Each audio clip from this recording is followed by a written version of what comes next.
drive the Ferrari on the road. Why? Well, it's not registered. It is, got number plates. No, that's just pretend number plates. If they register it, it becomes second-hand and they have to pay the tax. That's why it came in a lorry. So you can't drive it on the road either? Nobody can drive it. It's not road legal. Oh, no. Mate, that's... Oh, that is 'cause such a shame. it's an hour of... Let's do this. Soon, Richard and I were enjoying the world's best ever commute.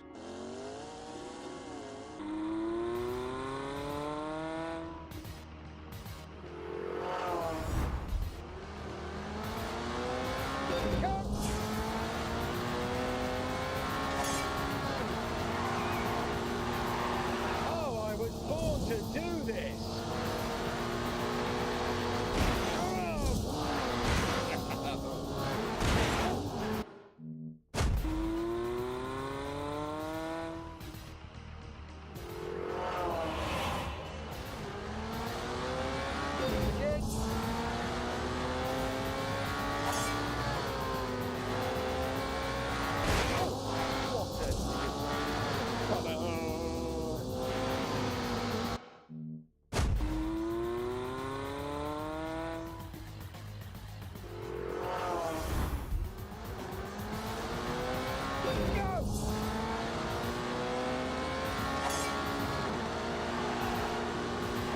Oh, for God's sake.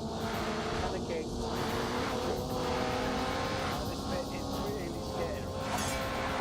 Oh, God.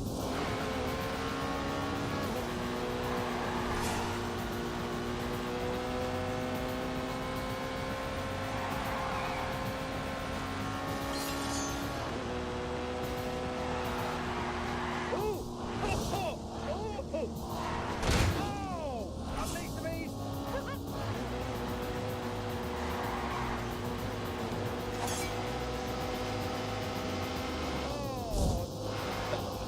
Oh my God! Oh no!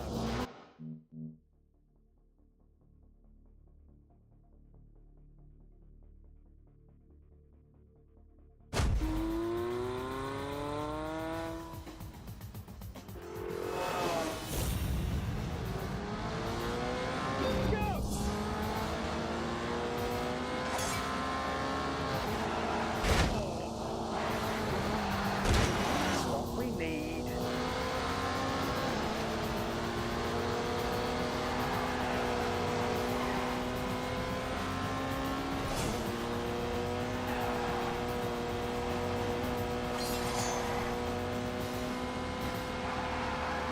Oh my God!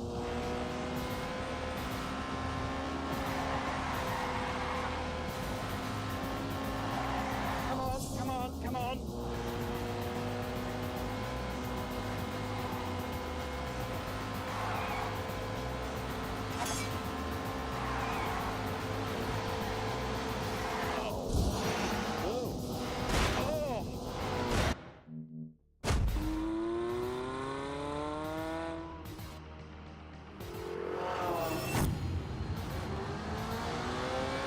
Go, go, go!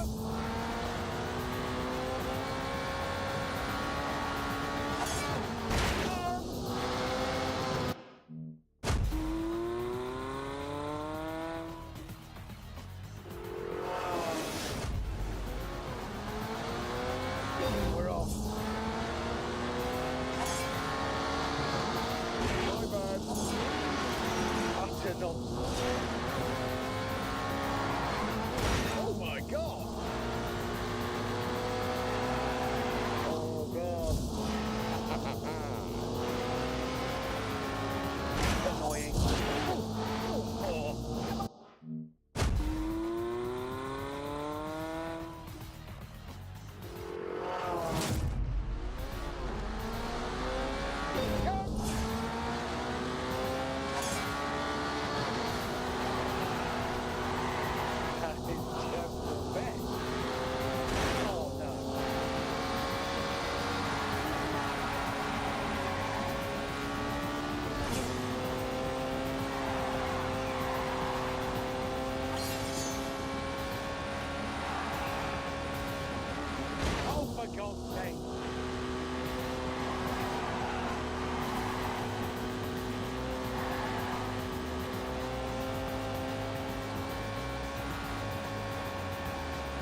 right in Italian.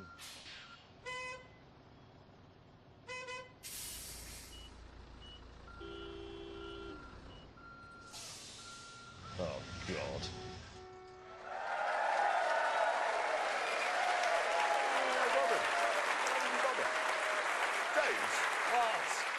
Sorry to have to say this, but that Ferrari is useless. Yes. Later on in part 2, when these two have stopped dreaming up idiotic and irrelevant tests that it can't take part in, we shall see. We've got to tell everyone about our track. Yes, we have one. This is the sort of place where you can drive cars at speeds that you can do on the road, but only if you want to go to prison afterwards. What, like 38 miles an hour? Well, 39, maybe even 40 from time to time. Now, we were hoping that we could bring it round the world with us, like the tent, but unfortunately it's too heavy. And as you're about to see, too bitey.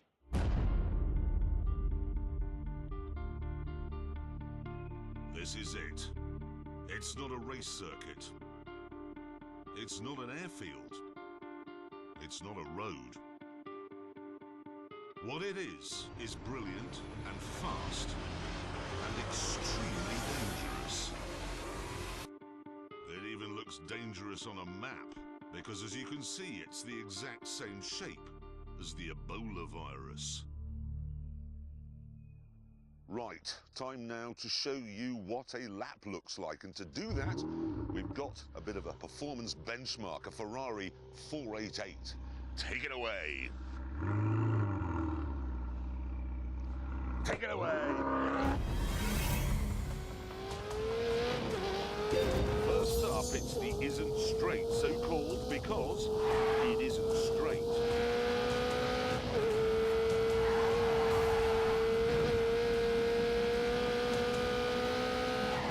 After the second right on the isn't straight, we're into your name here corner.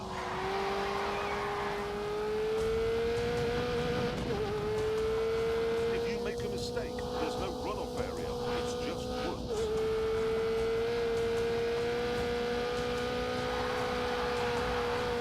We've called this section Old Lady's House because it's right next to a house where an old lady lives. Get this 90 left right, or you'll crash into a cage full of electricity. And you'll need to get the final 90 left right as well, or you'll run into a field of sheep. So, trees, animals, a house, electricity, and because it's in England, usually quite a lot of moisture in the air. It really is the most dangerous track anywhere in the world. The car I've selected for my first lap of the Ebola Drome is this. The BMW M2.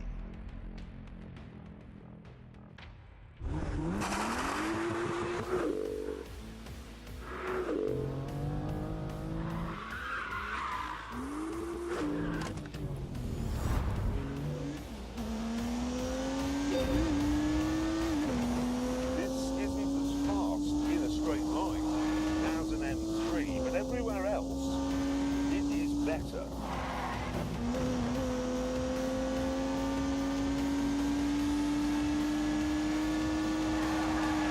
Oh, less heavy, less cumbersome.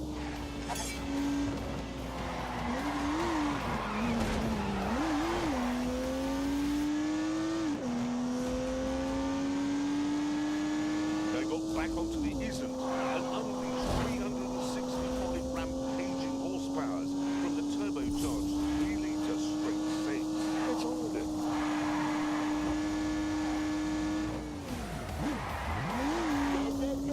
Go!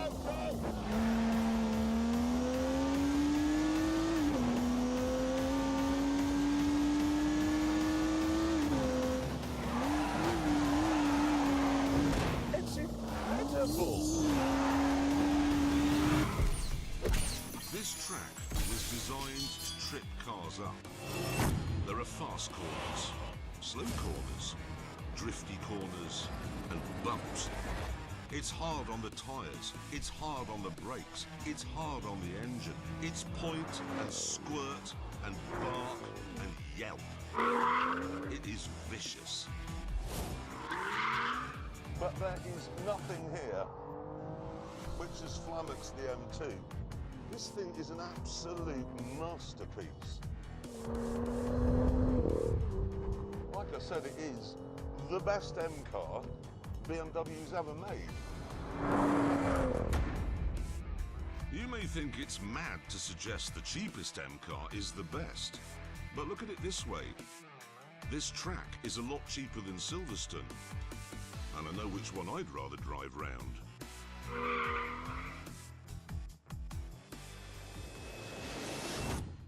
Let me get this right. At our track, there's trees, animals, moisture, electricity, a house, and an unexploded bomb. Yeah. Like I said, it's the most dangerous track in the world. Honestly, it makes Imola look like a duvet. It really, honestly, does. It does. Anyway, all the cars that we test at the Ebola-drome will do a timed lap. And to make sure it's a completely level playing field, they will all be driven by the same racing driver. Clever. It gave us some thought. How clever is that? Now, thing is, Amazon, insisted that the racing driver in question should be from this side of the pond.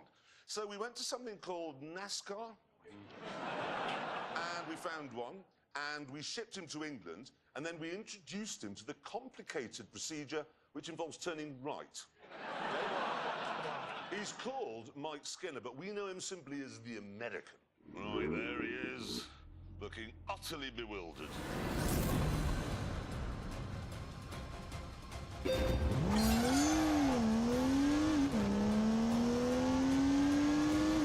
skitter of a wheel spin, and immediately he's onto the isn't straight.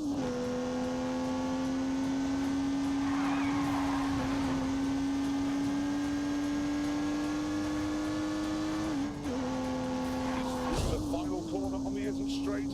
Into your name here.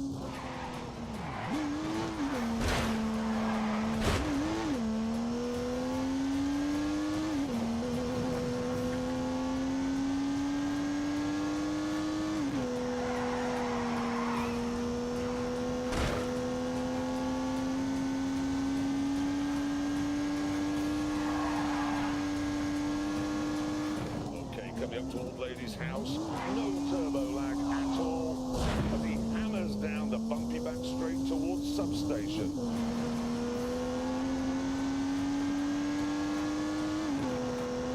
One more 90 left to go through Field of Sheep.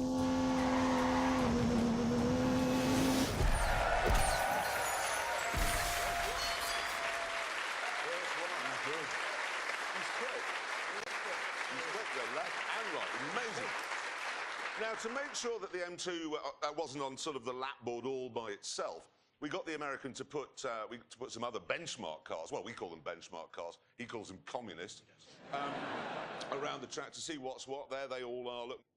Now it's time to see where the M2 goes on that board. Let's have a look. Let's put it on. Oh. I think it's the best M car they've ever made. Oh my goodness. Yeah, look. I prefer it to all the others that are quicker than it. It's definitely the one you should have if you want one that's slower than all the other M cars. It's better. It's only it's quicker than a Civic. Yeah. It's slower than. If you had a choice of M cars, if you lined them all up and said, I'd like the fastest, it wouldn't be that one. Shut up. Better in every single way. Stop saying you said that. I don't care what. Have you driven one? You know what? It's a fabulous car. You've driven one. It's a brilliant car. It really, honestly is. This week we are trying to find out which of the new breed of hybrid hypercars is the best. Yes, on day one at the track in Portugal, we established that the McLaren P1 is a mentalist, that the Porsche 918 is very good milk float, and that the Ferrari can do nothing at all. Some of that is true.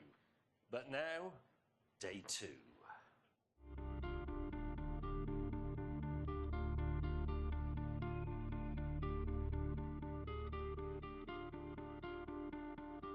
We began by lining up the three most exciting cars on the planet for the drag race of all drag racers.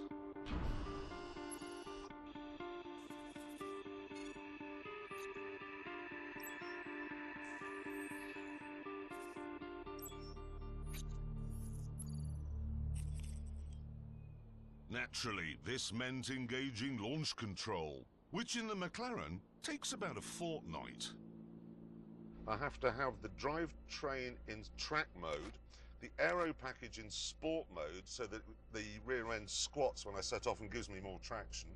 I have to have the DRS button pressed with my thumb to keep the rear wing open, which reduces drag, obviously. Launch control in the Porsche, left foot on the brake, hard, right foot on the throttle, hard.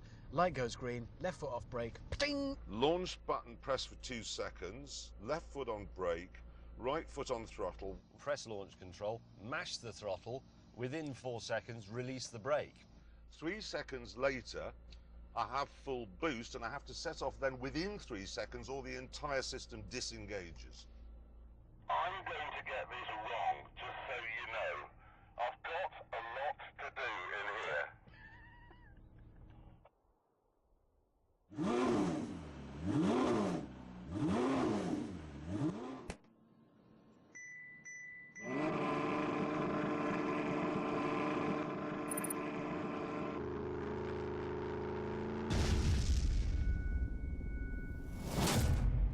Three, two, one.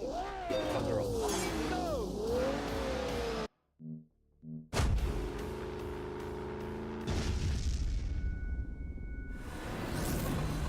Three, two, one. Away.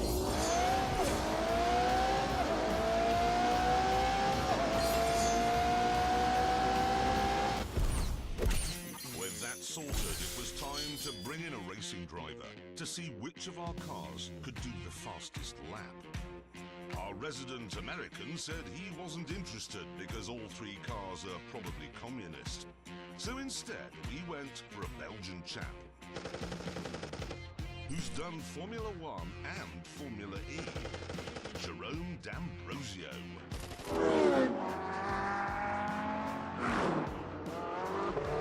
Jerome took the cars out to get a sense of how they handled.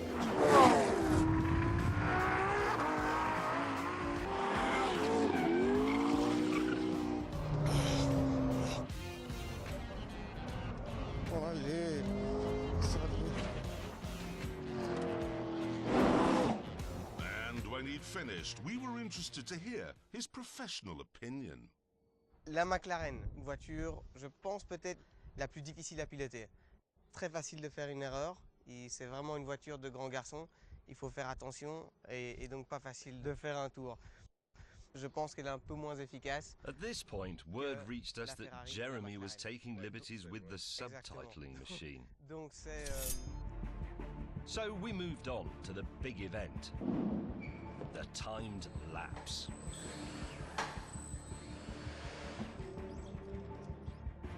Once the mechanics had finished their preparations, the 3 speed traps were activated. And the Ferrari took its place on the start line. Look how good it looks there.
Thank you very much, James. You want to go and get a cup of tea?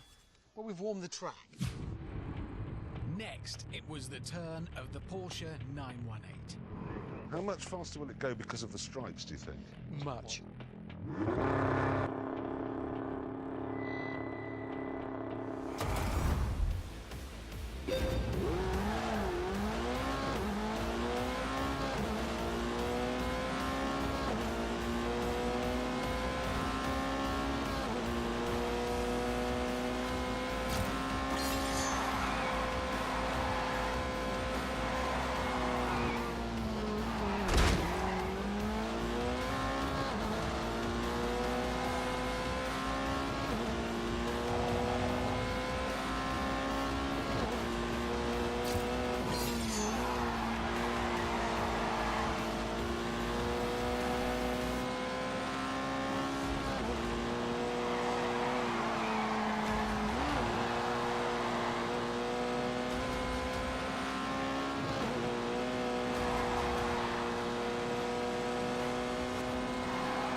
Finally, it was the turn of the Psycho Killer, the trickiest, the edgiest of the three. But I was so confident it'd win, I was prepared to take a massive gamble. If the McLaren isn't the fastest, you two can knock my house down. What? Knock it down. What, your house? Yeah, and I mean that. That's how confident I am that that will be the fastest. That's you know we will do that. Yep. It's a serious bet. Yeah. Fine. If that's not the fastest, Yeah. we can knock your house down. Yep. You know where it is. You've both been. I'd love to knock it down.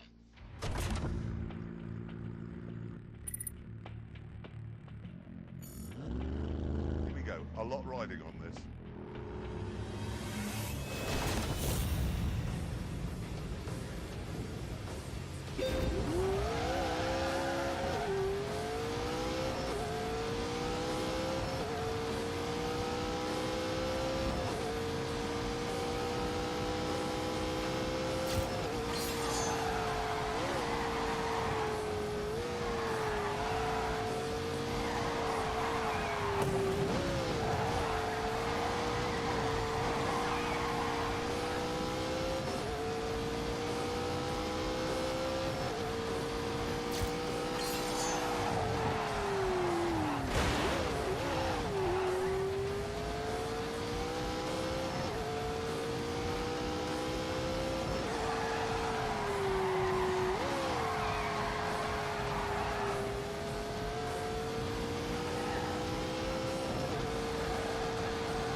With that, back to the tent.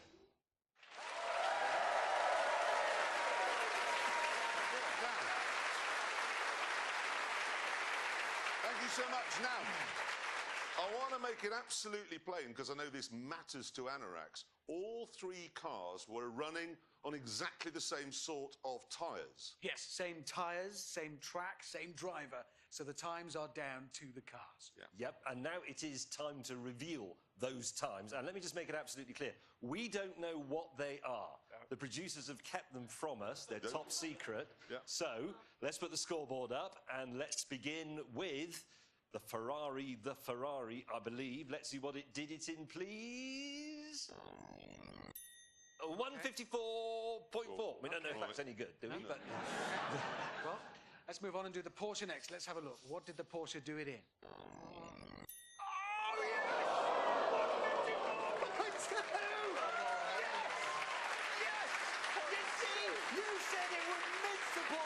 And it didn't mince it, it was slower than the Porsche. I told you, it's just a melon ball. It's slower than my car, which was faster than your car. yeah, it's 0.2 of a second, and it looks better. Yeah, it did. In my mirror, where it belongs, getting smaller. It's a melon ball and it lost. Hammond, What? calm down. All right. Because now we must bring up the time that really matters. The one where a lot's at stake. The McLaren, the McLaren P1. Are you nervous? No. Sure. No. A little bit? No, I'm not nervous. Why be nervous? Because you could get like a shopping trolley and keep all your things in it, move it about, make some new friends under a bridge somewhere. Hammond. I'd say sell your body, don't do that. Be quiet.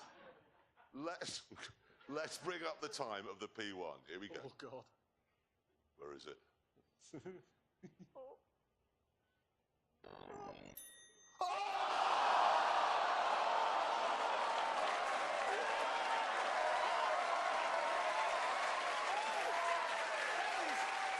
That is funny, because you said the fastest, but it's not the fastest, it's the slowest.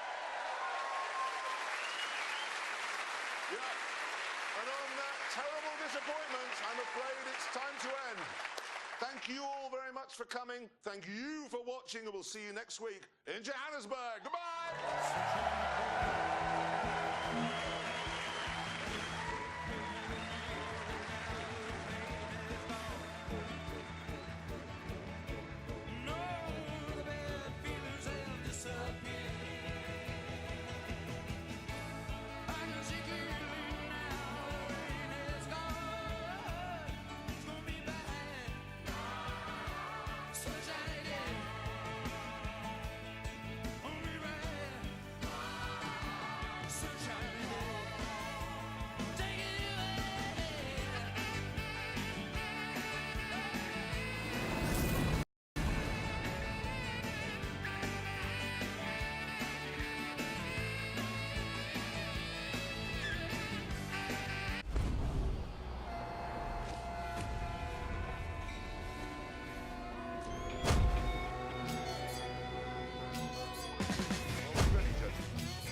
Thank you very much, everyone, and welcome.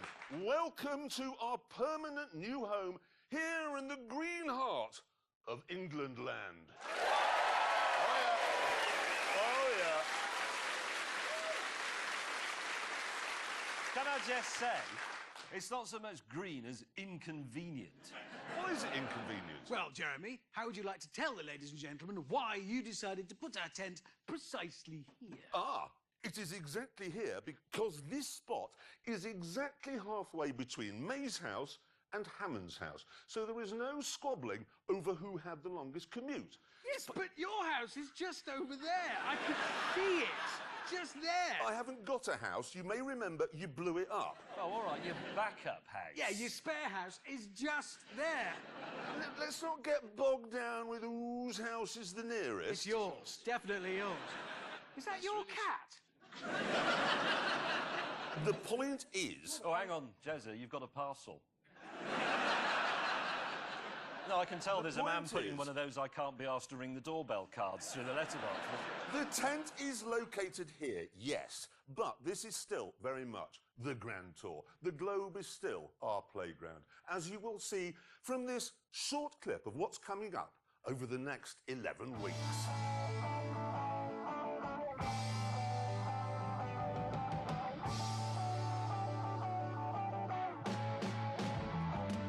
Okay, it's time now, and nobody's ever said this on a car show before. Save the world.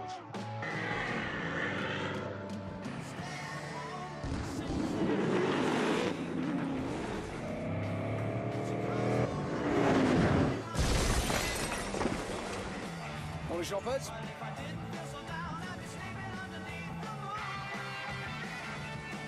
Oh, my giddy aunt.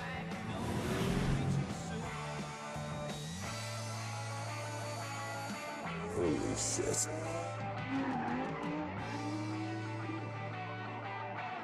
Here they come. Oh, here we go again.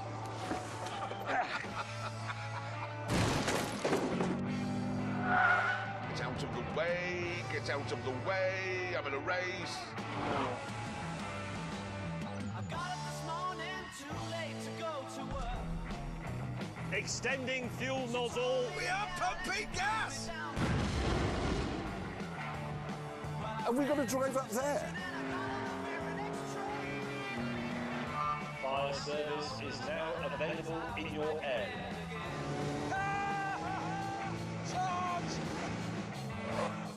I'm better than him. Hello.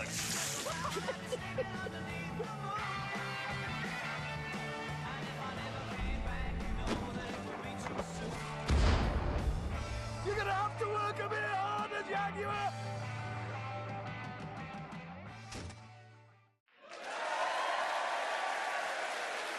We've been busy. We have been very busy. Anyway, that is all to come. This, however, is now, and we have an important job to do, an important question to answer. Which is better, the past, the present, or the future? By which I mean, which is better, petrol power, hybrid power, or electrical power? Now, to do this, we are going to use the Lamborghini Aventador S, which has a petrol engine and is therefore from the pages of ancient history. And that will be driven by our resident Neanderthal. Representing the present day, we have the Honda NSX, which is a modern hybrid, and that obviously will be driven by somebody crisp and contemporary. Me. Yeah. Yeah. And I shall be driving something from the future, an all-electric supercar from Croatia. Know how that ends. Yeah. Yeah. And while we're on... And while we are on the subject of me, I decided to take charge of where we would do this test. I'm tired of these two picking places that I don't like or understand, which is why this week the Grand Tour is off to Switzerland.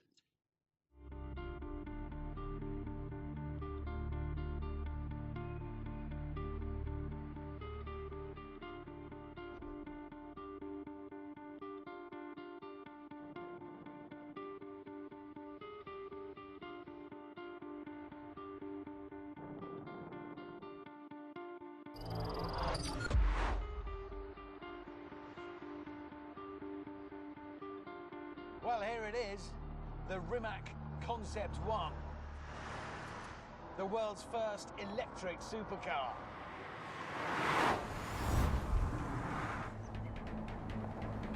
Go!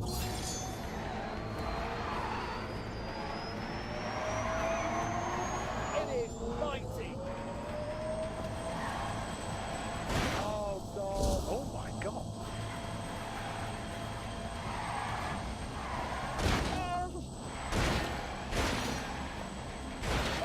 slightly alarmed. Oh dear God.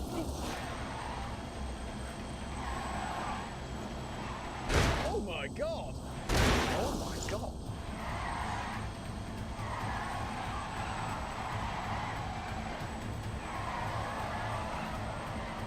Are you ready?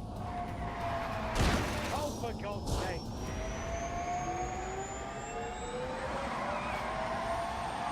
Oh, no.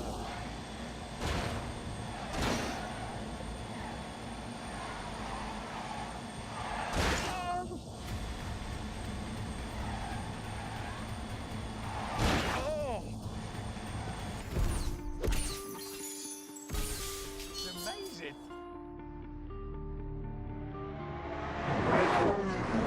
At least it was until they turned up. Listen to that.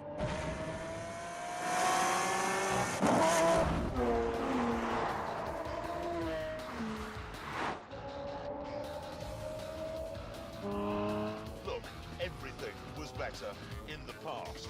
Christopher Wren was a better architect than those numpties you see on Grand Designs. Bob Seger could belt out a better tune than Justin Bieber. And this Lamborghini is better than Hammond's Lady Shaver. Just is, in every way.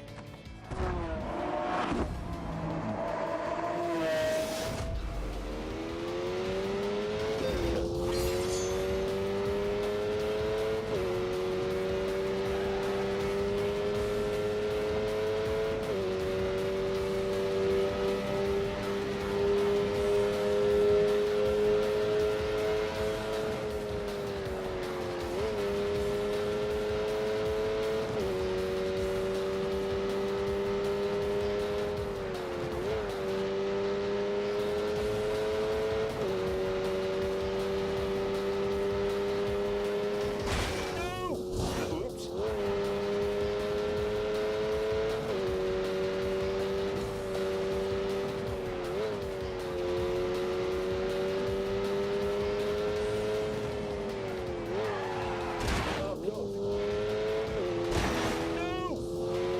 Look at that for a tidy line.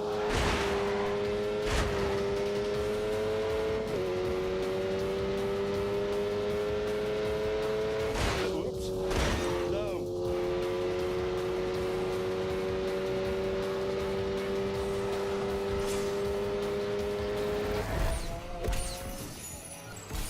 So, the present is best. Everything in the world now is better than it was a minute ago.